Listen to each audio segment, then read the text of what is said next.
Hey, welcome to Graphic Policy Television, GPTV. I'm Brett. In my hands is one of the newest releases from comiXology. It's called Savage Garden. It's part of their comiXology Originals announcement that happened earlier this week. Basically, comiXology announced that they are launching 4 original series. And on top of that, they're doing some crazy things like print on demand. Yeah, the digital publisher is going to be doing printing comics. And I think that's actually the biggest news of them all. On top of the 4 original series, they also announced a whole bunch of creators they're going to be working with. And that's going to be awesome. I really can't wait to see. But as I said, the big thing, I think, out of everything is the print-on-demand announcement. Why? Because that potentially opens up a whole new distribution model and a whole new business model for comic book creators. Normally, when comic book creators, go on comiXology with original comics, it's like, I think, a 50-50 split, something like that. And it's just straight up goes on the platform, creators get whatever.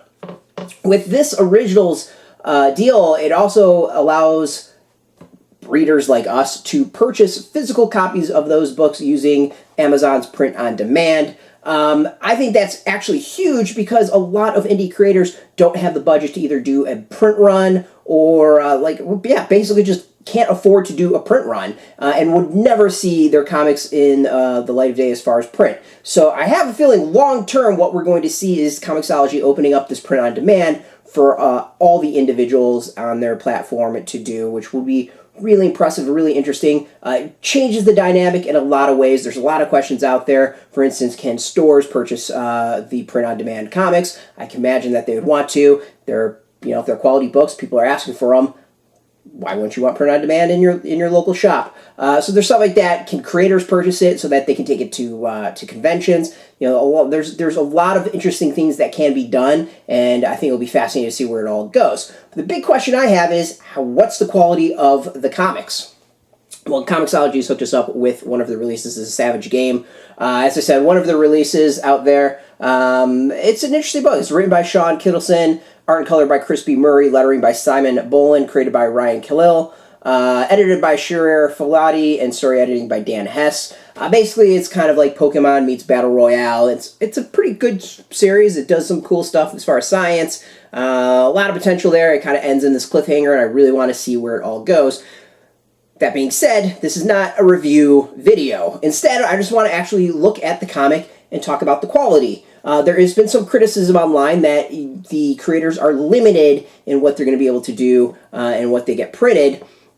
I'm going to call bullshit on that, in that what's in my hand is a comic book and is actually a very high quality comic book that me as a reader really enjoy. I know that we love talking about high quality pages and hardcovers and the presentation of the book. I think for the average reader, they want a comic in their hands that they can read. Remember, comics were floppies with glossy paper that people tend to throw away. The idea of a collectible and something you put on your bookshelf, I think, is a relatively new thing in the industry. So, yeah.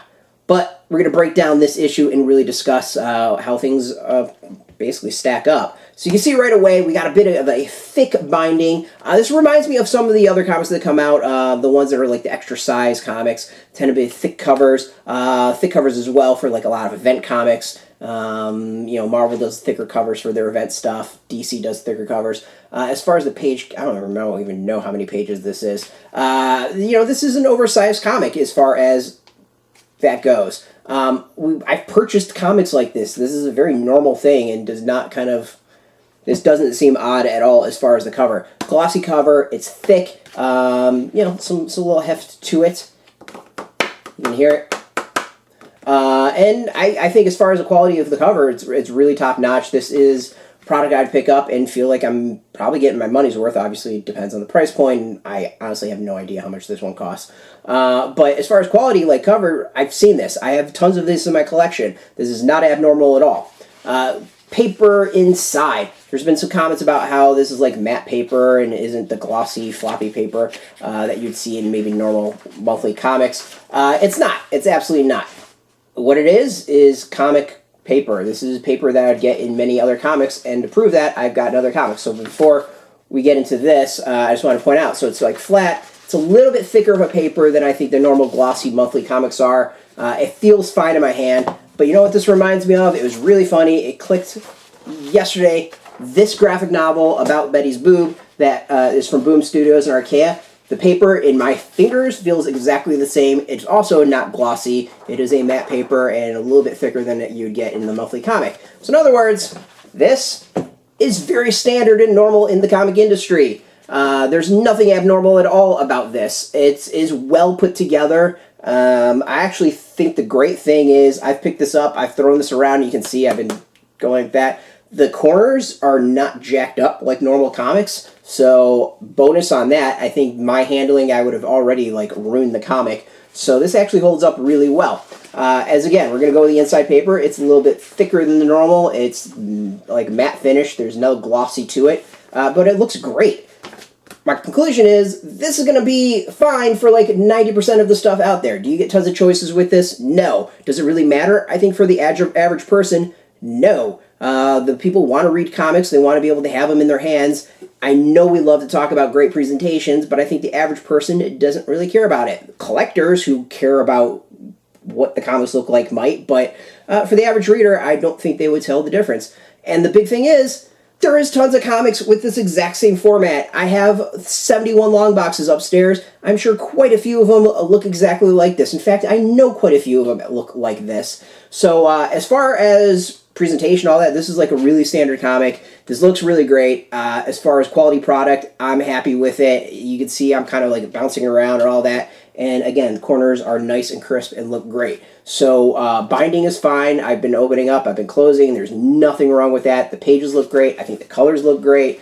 As far as a product, this is a solid comic. So, you know, I know there's some criticism for the announcement as far as the limited options people have as far as the comics.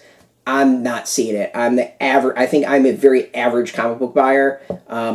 There are some comics, I love the presentation. Some graphic novels, I love the presentation. That's not what these are. These are comic books. This is the like floppy comic. I'm going to be interested in seeing what maybe the collected versions of these books are like, with a little bit thicker. But as far as this one, which is, you know, pretty average comic, maybe a little bit bigger than the normal one, this works great. So I'm really looking forward to this. I think the comiXology original line is going to open up the world. There's so much potential here. I think it is huge. We're going to have more thoughts at Graphic Policy on that. If you're interested in the comiXology originals, if you've got Kindle Unlimited, if you got comiXology Unlimited, if you have Amazon Prime, you can actually read them for free right now. You don't have to purchase anything else. You can obviously purchase the comics on top of that. We'll have some links beneath this video where you can do exactly that. I'm looking forward to it. I love companies that break the distribution model, that shake things up, and that's exactly what this is. So kudos to comiXology. I'm really looking forward to seeing what the rest are like. If you want more of thoughts on this, we're going to have it at graphicpolicy.com. If you're into comics, if you're into digital comics, news, interviews, all that, check us out every single day at graphicpolicy.com. We're on Twitter, Facebook, YouTube, Tumblr, all at Graphic Policy, keeping it nice and consistent. Until next time, keep reading those comics. Hey, thanks for watching the previous video from Graphic Policy Television. Just by watching, you help support our site. Thank you so much. Now, if you're watching these videos, you probably care about geeky things like movies, television, comic books, toys, games, video games, you name it. You can go and subscribe right now to our YouTube channel to stay in touch and catch all the new videos, or check out our website at graphicpolicy.com. There's a nice link on this end of the video. But as always, thank you for watching. Keep on rocking and keep it geeky.